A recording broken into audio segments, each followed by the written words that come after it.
আপনারা দেখছেন টিভেন24 news network. সবশেষ আপডেটে স্বাগত জানাচ্ছি আমি তাসমিয়া টুম্পা।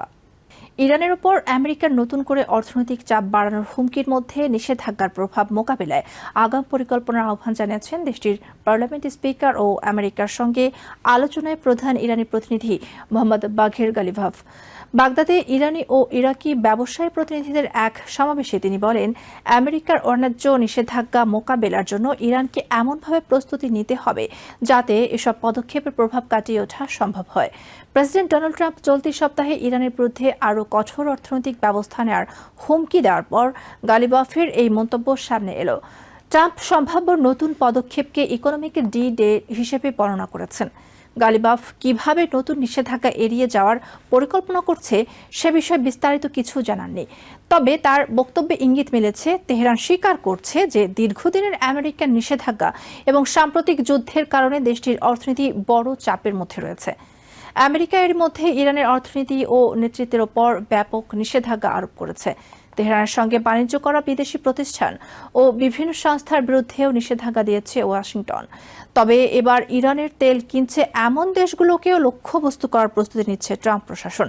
আমেরিকার ট্রেজারি সেক্রেটারি স্কট বেসেন্ট জানিয়েছেন, তেহরানের সঙ্গে সম্পর্ক বজায় রাখা যে কোনো দেশের জন্য নতুন অর্থনৈতিক ঝুঁকি তৈরি হতে পারে।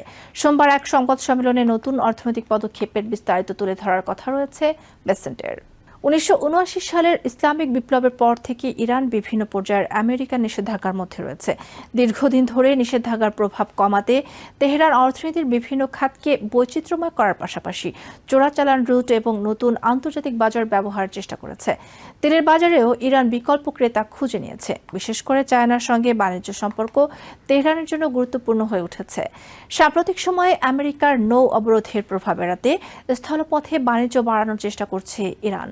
প্রেসিডেন্ট মাসউদ পেজেশকিয়ান জানিয়েছেন, চায়না থেকে ইরানে আসা ট্রেনের সংখ্যা আগে সপ্তাহে একটি থাকলেও এখন দিনে 3টি পর্যন্ত হয়েছে। আজারবাইজান সহ অঞ্চলের অন্যান্য দেশের সঙ্গে স্থল বাণিজ্য বাড়ানোর চেষ্টা করছে তেহরান।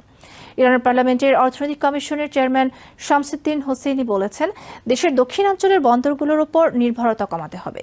এসব বন্দরে আমেরিকার অবরোধ কার্যকর থাকায় উত্তর পূর্বাঞ্চলীয় স্থল সীমান্ত দিয়ে বাণিজ্য সম্প্রসারণের উপর গুরুত্ব দিচ্ছে তেহরান। তার মতে বর্তমান পরিস্থিতি থেকে বের হতে ইরানের অর্থনৈতিক নীতিতে পরিবর্তন আনতে হবে। তবে বিকল্প স্থলপথ দিয়ে দক্ষিণাঞ্চলের বন্দরগুলোর সমপরিমাণ পণ্য আনা সহজ হবে না বলে মনে করছেন ইরানের ব্যবসায়ীরা। তেহরান চেম্বার অব কমার্সের আমদানি ব্যবস্থাপনা কমিটির ভাইস চেয়ারম্যান দাভুদ রঙ্গি জানিয়েছেন, তুর্কি ও পাকিস্তান থেকে স্থলপথে অতিরিক্ত পণ্য আনার চেষ্টা করতেই সীমান্ত কর্তৃপক্ষ দ্রুত অতিরিক্ত চাপের মুখে পড়ে। রেলপথ কিছুটা সহায়তা করতে পারে বলেও তিনি জানান। তবে তার হিসেবে প্রতি বছর ইরানে প্রায় 400 থেকে 500টি জাহাজে নিত্য প্রয়োজনীয় পণ্য প্রবেশ করে। এসব পণ্য স্থলপথে আনা হলে বিপুল সংখ্যক ট্রাকের প্রয়োজন হবে। ট্রাম্পের সাম্প্রতিক অর্থনৈতিক হুমকি ইঙ্গিত দিচ্ছে, ইরানের সঙ্গে পূর্ণমাত্রার সামরিক সংঘাতে ফেরার পরিবর্তে অর্থনৈতিক চাপ বাড়ানোর দিকে আমেরিকা জোর দিতে পারে। ফেব্রুয়ারিতে আমেরিকা ও ইসরায়েলের বড় ধরনের হামলার মধ্য দিয়ে শুরু হওয়া যুদ্ধ জুনে যুদ্ধবিরতিতে গড়ালেও দুই পক্ষের মধ্যে এখনও অস্বস্তিকর অচল অবস্থা চলছে। কূটনৈতিক অগ্রগতিরও তেমন কোনো লক্ষণ নেই। গালিবাফ বাগদাদে ব্যবসায়ী প্রতিনিধিদের বলেন, আমেরিকা ও ইসরায়েল প্রচলিত সামরিক যুদ্ধে ইরান ও ইরাককে পরাজিত করতে পারবে না বলে বুঝতে পেরেছে। তার দাবি, এ কারণে তারা এখন কগনিটিভ ওয়ারফেয়ার ও ইকোনমিক ওয়ারফেয়ারে নেমেছে এবং লড়াইয়ে ব্যবসায় ও অর্থনৈতিক খাতকে গুরুত্বপূর্ণ ভূমিকা নিতে হবে। নতুন নিষেধাজ্ঞা ইরানের তেল রপ্তানি আরও বাধাগ্রস্ত হলে দেশটির অর্থনৈতিক সংকট গভীর হতে পারে বলে আশঙ্কা করছেন বিশ্লেষকরা। যুদ্ধ এবং আমেরিকার বন্দর অবরোধে ইরানের গুরুত্বপূর্ণ শিল্প ও বাণিজ্য খাত ক্ষতিগ্রস্ত হয়েছে। এর পাশাপাশি দেশটির মানুষ উচ্চ মূল্যস্ফীতির চাপেও রয়েছে। চলতি বছরের শুরুতে মুদ্রা সংকটকে কেন্দ্র করে ইরানে দেশ জুড়ে বিক্ষোভ ছড়িয়ে পড়েছিল। ফলে নতুন করে অর্থনৈতিক চাপ তৈরি হলে তা তেহরানের জন্য রাজনৈতিকভাবেও বড় চ্যালেঞ্জ হয়ে উঠতে পারে। ইরানের অন্যতম গুরুত্বপূর্ণ বাণিজ্যিক কেন্দ্র ইউনাইটেড আরব আমিরাত চলতি সপ্তাহে তেহরানের সঙ্গে সব ধরনের বাণিজ্য ও আর্থিক লেনদেন বন্ধের ঘোষণা দিয়েছে। বিশ্লেষকদের মতে, আন্তর্জাতিক নিষেধাজ্ঞা এড়িয়ে বাণিজ্য চালিয়ে যাওয়ার ক্ষেত্রে ইউনাইটেড আরব আমিরাত দীর্ঘদিন ধরে ইরানের জন্য গুরুত্বপূর্ণ ভূমিকা পালন করেছে। তবে আমিরাতের কর্মকর্তারা এই অভিযোগ অস্বীকার করেছেন। অন্যদিকে তুর্কি ও পাকিস্তানের সঙ্গে স্থলপথে বাণিজ্য বাড়ানোর চেষ্টা করছে ইরান। তবে হঠাৎ করে বিপুল পরিমাণ পণ্য স্থলপথে সরিয়ে নেওয়া হলে সীমান্ত ও পরিবহন ব্যবস্থায় বড় চাপ তৈরি হতে পারে। ইরানের সবচেয়ে বড় বাণিজ্যিক অংশীদার চায়না নতুন আমেরিকার নিষেধাজ্ঞার অন্যতম প্রধান লক্ষ্য হতে পারে। বহু বছর ধরে পশ্চিমা নিষেধাজ্ঞা উপেক্ষা করে চায়না ইরানের তেল কিনে আসছে। বিশেষজ্ঞদের হিসেবে ইরানের মোট তেল রপ্তানির বড় একটি অংশ চায়নায় যায়। তবে চায়নার মোট তেল আমদানির তুলনায় ইরানি তেলের অংশ এখনও তুলনামূলকভাবে ছোট। চায়নার পররাষ্ট্র মন্ত্রণালয়ের মুখপাত্র লিন জিয়ান শুক্রবার বলেছেন, বেইজিং একতরফা নিষেধাজ্ঞার বিরোধিতা করে। তিনি ইরান ও আমেরিকার মধ্যে মতবিরোধ কূটনৈতিক উপায়ে সমাধানের আহ্বান জানান।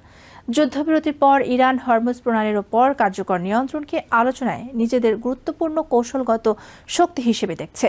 বিশ্বের জ্বালানি বাণিজ্যের জন্য অত্যন্ত গুরুত্বপূর্ণ এই জলপথ নিয়ে তেহরানের অবস্থান আমেরিকার ওপরও চাপ তৈরি করতে পারে। ইরানের প্রেসিডেন্ট পেজেশকিয়ান শুক্রবার তেহরানের চিকিৎসকদের এক সমাবেশে বলেন, ইরান শক্তিশালী ও মর্যাদাপূর্ণ অবস্থানে থাকা অবস্থায় যুদ্ধের অবসান ঘটানোই ভালো। তবে ইরানের কট্টরপন্থীরা এখনও শক্ত অবস্থান বজায় রাখার পক্ষে। অন্যদিকে পেজেশকিয়ানের মতো মধ্যপন্থীরা হরমুজ প্রণালীকে কৌশলগত সুবিধা হিসেবে কাজে লাগিয়ে একটি সমঝোতায় পৌঁছানোর পক্ষে অবস্থান নিয়েছেন। ইরানের উপর চাপ বাড়ানোর পাশাপাশি মধ্যপ্রাচ্যে তেহরানের মিত্রদের বিরুদ্ধেও পদক্ষেপ নিচ্ছে ট্রাম্প প্রশাসন। বৃহস্পতিবার ওয়াশিংটন জানায়, লেবাননের ইরান সমর্থিত সশস্ত্র গোষ্ঠী হিজবুল্লাহকে ইসলামিক রেভলিউশনারি গার্ডস কোরের অধীনে ইরানি কর্তৃপক্ষের একটি সহযোগী হিসেবে চিহ্নিত করা হবে। একই সঙ্গে গোষ্ঠীটির কাছে অর্থ পাচারের সঙ্গে জড়িত থাকার অভিযোগে 10 ব্যক্তির ওপর নিষেধাজ্ঞা আরোপ করা হয়েছে। আমেরিকা 1997 সাল থেকে হিজবুল্লাহকে সন্ত্রাসী সংগঠন হিসেবে তালিকাভুক্ত করে রেখেছে এবং দীর্ঘদিন ধরে গোষ্ঠীকে ইরানের প্রক্সি হিসেবে বর্ণনা করে আসছে। নতুন পদক্ষেপের মাধ্যমে ওয়াশিংটন হিজবুল্লাহকে মধ্যপ্রাচ্যে ইরানের সরাসরি বাহু হিসেবে দেখার অবস্থান আরও স্পষ্ট করেছে। তবে শুক্রবার এক বিবৃতিতে হিজবুল্লাহ আমেরিকার এই নতুন পদক্ষেপ প্রত্যাখ্যান করেছে। সব মিলিয়ে ইরানের ওপর অর্থনৈতিক চাপ আরও বাড়ানোর প্রস্তুতি নিচ্ছে আমেরিকা। এর বিপরীতে তেহরান চায়না ও প্রতিবেশী দেশগুলোর সঙ্গে বিকল্প বাণিজ্য পথ বাড়ানো, স্থলপথে আমদানি সম্প্রসারণ এবং তেল রপ্তানির নতুন বাজার ধরে রাখার মাধ্যমে নিষেধাজ্ঞার ধাক্কা সামলাতে চাইছে। তবে যুদ্ধ, বন্দর অবরোধ, উচ্চ মূল্যস্ফীতি ও সম্ভাব্য নতুন নিষেধাজ্ঞা একসঙ্গে ইরানের অর্থনীতির উপর কতটা চাপ তৈরি করবে সেটি এখন বড় প্রশ্ন।